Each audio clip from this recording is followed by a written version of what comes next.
Assalamualaikum warahmatullahi wabarakatuh. Selamat pagi semuanya. Kami dari kelompok 5 KTI akan mempresentasikan penyimpanan eksternal dan internal. Sebelum kami presentasikan, izinkan kami untuk memperkenalkan diri terlebih dahulu. Anggota kami yang pertama adalah Mita Aulia, terus ada Rangga Afrian, Rizky Fajari, Rizky Syakban, Zakia Zahra, dan yang terakhir saya sendiri, Zidan Hafiz Maulana. Untuk pembahasan kami yang pertama yaitu mengenai pengertian dari penyimpanan internal yang akan dibahas oleh Rizky Fajari. Pada Rizky Fajari, dipersilakan. Baik, saya Rizky Fajari, berasal dari kelompok 5, akan menjelaskan tentang pengertian penyimpanan. Memori internal merupakan media penyimpanan utama dari sebuah perangkat, sementara eksternal hadir sebagai penyimpanan tambahan jika kita memerlukan kapasitas ruang yang lebih besar. Penyimpanan eksternal adalah penyimpanan perangkat keras yang dapat menyimpan data, contohnya flash disk, hard disk, CD, DVD, memori disk, dan disket. Penyimpanan internal adalah penyimpanan yang dapat diakses langsung oleh prosesor, contohnya seperti RAM, ROM, dan SSD. Perbedaan keduanya adalah kalau memori internal terletak langsung dalam sebuah perangkat dan tidak bisa dicabut, sedangkan memori eksternal berada di luar perangkat dan biasanya bisa dicabut dari perangkat tersebut.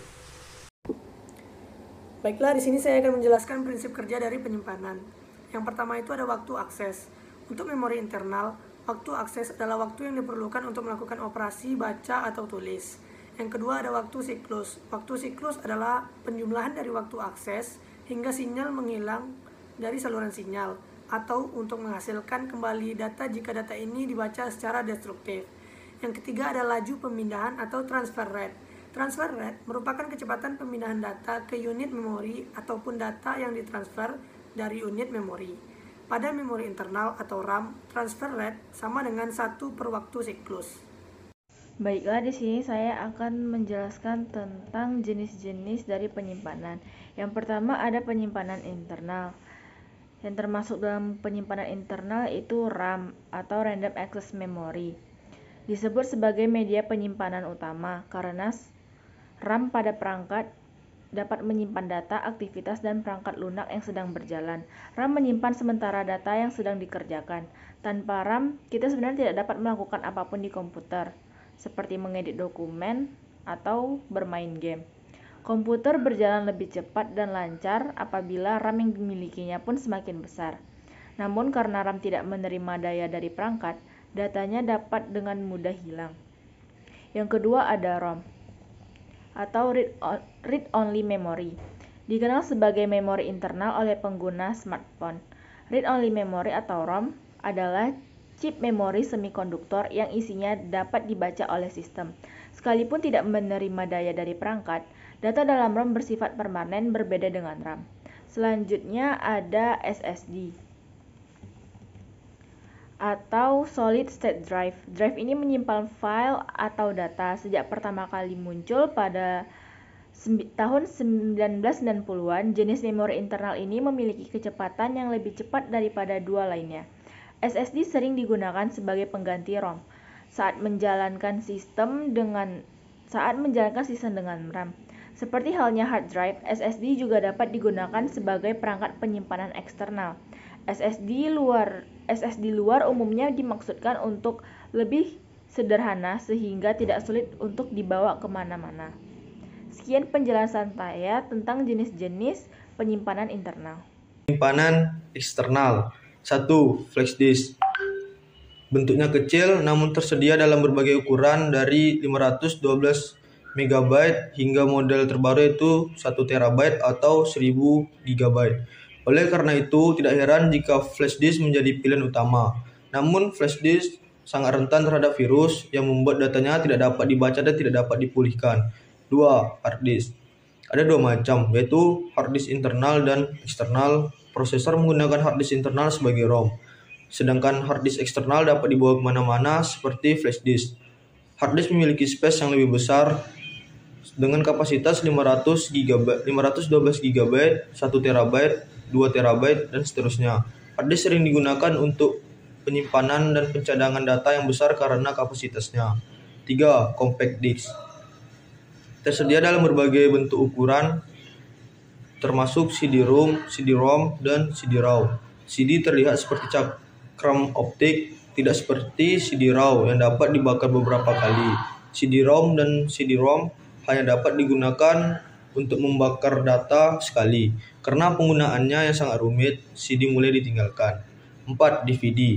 DVD adalah penyimpanan eksternal dari CD. DVD jauh lebih besar dan membaca lebih cepat daripada CD. Keunggulan lainnya adalah kemampuan untuk menghasilkan kualitas video dan audio yang lebih baik. Oleh karena itu, DVD banyak digunakan untuk penyimpanan film. Tidak mengherankan jika film dan video yang direkam sering disimpan di DVD. 5. Memori SD. Penyimpanan eksternal ini dapat ditemukan pada kamera dan smartphone.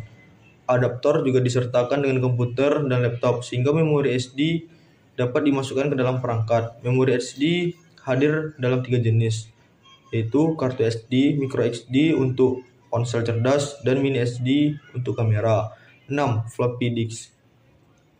Sebuah kotak akrilik menampung floppy disk berbentuk persegi, tipis, dan fleksibel. Di masa lalu, memori eksternal jenis ini paling banyak digunakan, tetapi menjadi semakin tidak berguna. Mengapa? Karena kapasitas penyimpanan disket sangat kecil, yaitu 1,44 MB.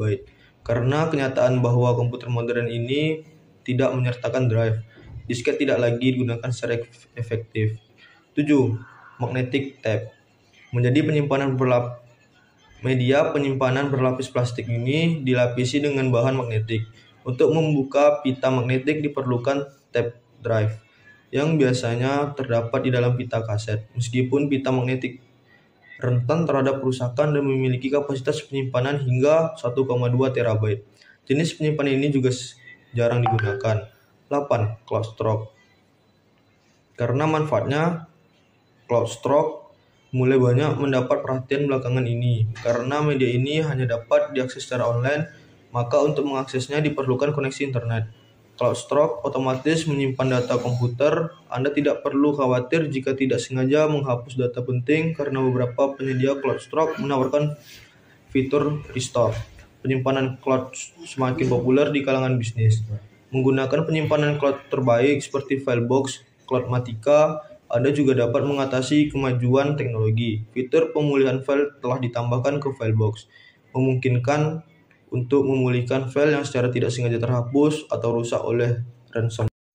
Baiklah, di sini saya akan menjelaskan tentang fungsi dari penyimpanan. Yang pertama ada penyimpanan internal. Berfungsi untuk mengingat program yang digunakan saat PC atau laptop sedang berjalan. Jenis penyimpanan yang biasanya di perangkat namun tidak terlihat. Yang kedua, ada penyimpanan eksternal, berfungsi untuk mendukung perangkat atau komputer tambahan. Storage external juga berfungsi sebagai pendukung untuk membuka perangkat lunak, aplikasi, dan file yang ada di dalam komputer. Selanjutnya, kita akan membahas teknologi terbaru dari penyimpanan eksternal dan internal. Yang pertama, teknologi terbaru dari penyimpanan eksternal. Kelompok kami mengambil cloud storage. Cloud storage merupakan tenaga baru dalam penyimpanan eksternal. Cloud storage merupakan penyimpanan yang sangat mengikuti zaman, apalagi dengan perkembangan teknologi yang saat ini sangat pesat. Di mana cloud storage adalah media penyimpanan data yang dalam pengaksesannya harus memerlukan internet. Cloud storage tidak perlu memerlukan flash disk atau CD untuk keperluan mobilitas penyimpanan data. Cukup dengan komputer atau HP terhubung ke internet. Kita dapat menyimpan data di cloud storage. Selain itu, cloud storage dapat diakses dimanapun dan kapanpun. Yang kedua adalah teknologi terbaru dari penyimpanan internal. Kami ambil SSD. SSD merupakan teknologi terbaru dari penyimpanan internal yang digunakan komputer. SSD atau Solid State Drive adalah perangkat penyimpanan data yang menggunakan serangkaian IC sebagai memori yang digunakan untuk menyimpan data atau informasi. SSD menggantikan hard disk mekanis tradisional dengan menggunakan berbasis flash yang secara signifikan lebih cepat. Demikian hasil diskusi kami dari kelompok 5. Apabila ada salah-salah kata mohon dimaafkan. Apabila ada kekurangan mohon ditambahkan. Cukup sekian, terima kasih. Assalamualaikum warahmatullahi wabarakatuh.